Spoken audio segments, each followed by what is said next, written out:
The Able to Care podcast is sponsored by Able Training Support Limited, who build partnerships with organisations to develop confidence and competence in their team to promote positive outcomes for all. Find the link in the description.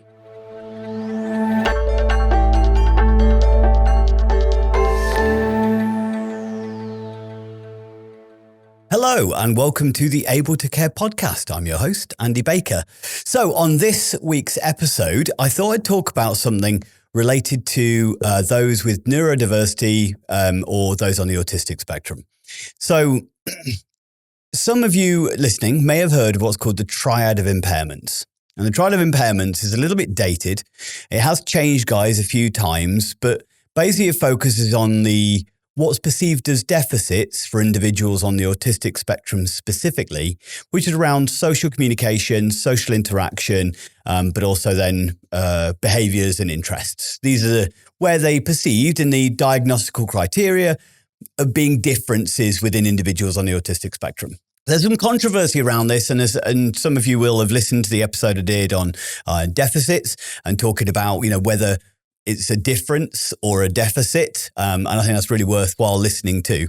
And it's an area of significant passion that, me speaking English for somebody who speaks French may perceive me as having a deficit, but if I was in England, it wouldn't be perceived as a deficit. So with the social communication, social interaction, I think that's really worthwhile kind of exploring. But I came across an amazing variation of the triad, or a variation of the triad concept from somebody who was neurodivergent. And I find it a really useful tool to help other people to understand sort of differences and perspectives and things like that. So I thought I'd go through that with you because I think it's quite interesting and quite useful. So rather than it being these three variants of deficit, it's looking at it from a different point of view, which is looking much more around difference. And the three sides of the triangle, rather than it being social communication, social interaction, and behaviours and interests, it's changed up a little bit. So one side refers to the need for predictability, one side refers to the need for motivation, and the other side refers to cognitive imbalance or split skills. Okay, so I'm going to go through each of these and we'll just explain a little bit about each one and how I feel it nicely relates over to understanding people generally, not necessarily those who are on any spectrum of any description, although we all are on something, but not necessarily neurodivergent individuals. Okay, so first one is the need for predictability. Some of you, I have done episodes on the importance of routines and things like that. So the need for predictability varies from person to person. Some people are very much wing it. I don't need any predictability. I just like to see how it goes. I live in the moment. Many of us like a little bit more predictability in our lives as far as we like to know what's coming. The more chaotic a situation is, the more predictability we sometimes like. So if we don't know what's going on, I always think, like if I'm invited to a party, for instance, it's sometimes quite nice to know whether there is going to be food available or not, because that allows me to then plan in advance whether I need to eat before I go to the party or whether I'm going to be able to eat when I get there. Now, for me, that makes me feel more comfortable, allows me to then kind of manage my expectations and organise the rest of my life accordingly. That may seem like a minor thing, but that little bit of predictability makes me happy. And I think whenever you're going into a situation that you feel uncertain, it's the fear of the unknown, which sometimes causes people to feel an element of distress or overwhelm. So being able to have some level of predictability to situations allows me to feel safer, more in control, more prepared for what's coming next. And that's why routines are so important for some individuals.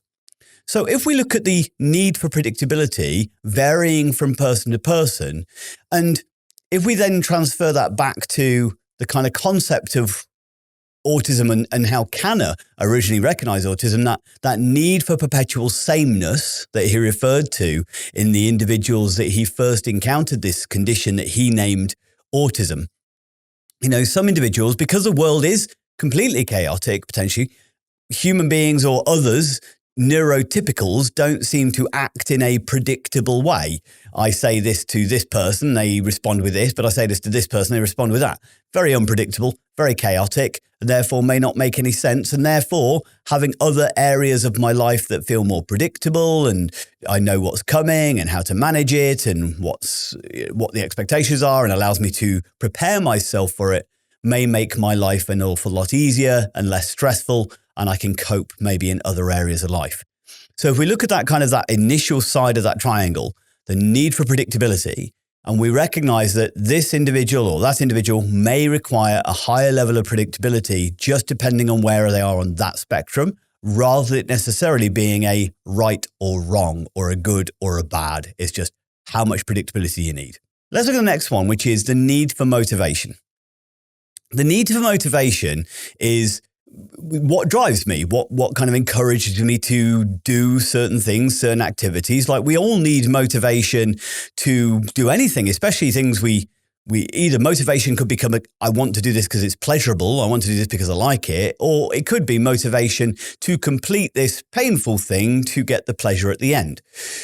So when we're looking at motivation or a reinforcer, what we have to recognize is that everybody's motivations are different. What motivates me may not be the same as what motivates you. So, and there may be certain things in your life that don't motivate you.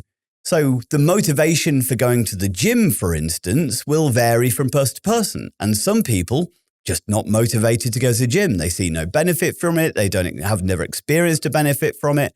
And therefore, why would they be motivated to do it? But people who are motivated to go to the gym may have different reasons. Some people are motivated to lose weight. Some people are motivated to maintain weight. Some people are motivated to put on weight as far as building muscles concerned. Some people go for the social, some people go for mental health. Sometimes it's a combination of numerous motivators that cause us to do that. Now, I think this is where it's so important again, as far as recognizing individuality, is that everybody has different motivators to each other. So what motivates me, as I said, may not motivate you. But when we're understanding those whose brains may work slightly different or they see the world in a slightly different perspective, we have to recognize that what we perceive as something that should or should not motivate may be very different to what should or should not motivate them as an individual. So a prime example of this is people pleasers or social interaction. So if I really enjoy social interaction, if I find it really beneficial, it makes me happy, then that may be something that motivates you.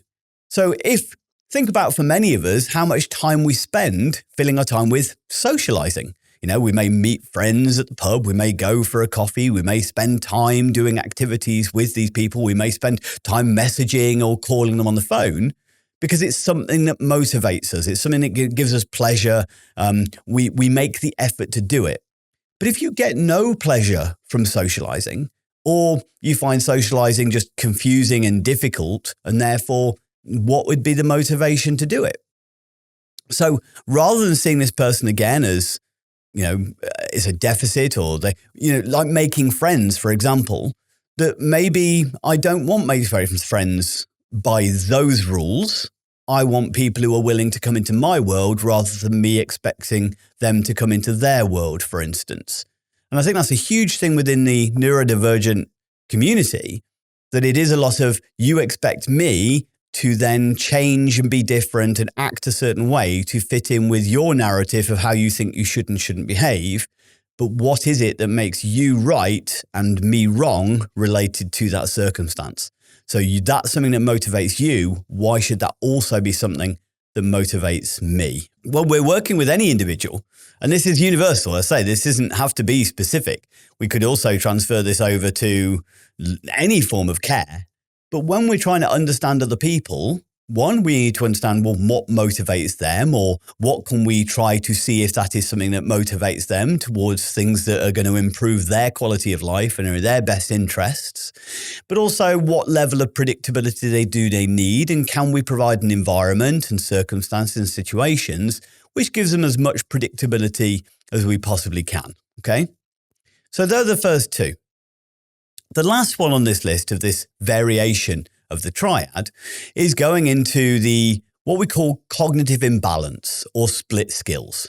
Now, I think this concept, and I definitely will talk about it many times. I've probably mentioned it in numerous podcasts and episodes, and I do it a lot in training courses. The concept of understanding cognitive imbalance or split skills is absolutely vital for understanding other people. I think universally, we struggle to put ourselves in other people's shoes when it comes to the way that we process the world. We don't know what we don't know, so we really only understand our perspective of the world to some degree, unless we've asked the right questions. How many of us have ever heard somebody going, they're really clever, they've just got no common sense? Okay, it's a common thing you'll hear people say, but they are cognitively different skills. And when they say they're really clever, what are they meaning by really clever? Are they referring to intelligence quota, as in the ability to problem solve around maths and arithmetic, etc.? Or are they meaning memory retention? Because I think those are two different skills. Because you might know somebody who isn't, great at what we might consider to be academics, but you ask them a fact about this, that, and the other, or something that interests them, and they've got this wealth of knowledge and information. So their systemic memory is massive, it's huge, but their ability to problem solve may be different. Or another one might be, somebody who maybe wouldn't be classed as the sharpest tool in the box, so to speak, but they're amazing with people, or they're amazing with engineering or mechanics, or they can fix a car with their eyes closed, but they're not very good at interacting with human beings or other human beings. So if we understand that we have loads of different forms of intelligence, for one, like emotional intelligence, spatial intelligence, intelligence around problem solving, as we said, but also technical intelligence, mechanical intelligence, all these different kind of skills that people have, and recognize that not everybody is going to have a balance or an equal footing on every single one of those. And we can explore that as far as developmental milestones as well, that just because we have a child or an individual that chronologically is sitting at one particular age, that doesn't mean all of their developmental skills like socializing or understanding social behaviors, expressive communication and receptive communication. And this is two different skills, two different parts of the brain involved in this. One is executive functioning and organizing and planning, and one is working memory, but the other's memory retention for long-term information memory. All of these could be very different from where we think the person should be chronologically. Now, I think this is, if you get your head around this concept, in some ways it'd be amazing if every person we worked with, we could kind of then, or every human being, we had a bit of a badge that said, well, this is my chronological age, but this is where your expectation should be for the different cognitive abilities. So hold your expectation of me socially at a lower age, holding me. Now, obviously that could lead to huge human rights violations and prejudice and discrimination issues and all sorts. So it isn't realistic and it probably isn't right. But I do think it'd be beneficial for a lot of people when we are judging others, when we are making assumptions about whether they are good or bad or whether the behavior is right or wrong, we were able to then put it contextually into this cognitive imbalance, cognitive skill. Let me give an example of that. My son is really clever. He's just lazy. Okay, well, why do you think he's really clever? Well, you ask him about animals, he can tell you every animal, where they're from, what they eat, what country they live in, or how long they live for, all of this information. Okay, well, why do you think he's lazy? Because he can remember all of that, but he can't remember what books he's meant to be taking to school. Now, straight away for me, these are two completely different skills. One is about this memory retention. The other is either working memory or it's a case of executive functioning. It's planning and organizing. They are two different brain functionings. So why are they being compared in the same sentence?